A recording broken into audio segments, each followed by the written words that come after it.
ከአምስት ጥያቄዎች ስንት እናገኛችሁ ኮመንት ላይ ጻፉ። ግመል እንደ ተአምር የተሰጣቸው ነብይ ማን ናቸው? ትክክለኛው መልስ ሷሊህ ዓለይሂ ሰላም። አደም ከምን ተፈጠሩ?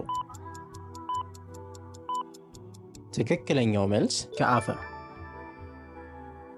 ከነቢያቶች ያልሞተውና እስካሁን በሕይወት ያለው ማን ነው?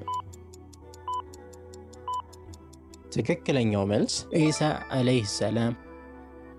ከነቢያቶች 3 ቀን ከመናገር የጾሙት ነቢይ ማን ናቸው? ትክክለኛው መልስ ዘከርያ ዓለይሂ ሰላም። የመጨረሻውን ጥያቄ መልስ ኮመንት ላይ ይጻፉ። የሙሳና የፊርዓውንን ታሪክ የሚተርከው ምዕራፍ የቱ ነው?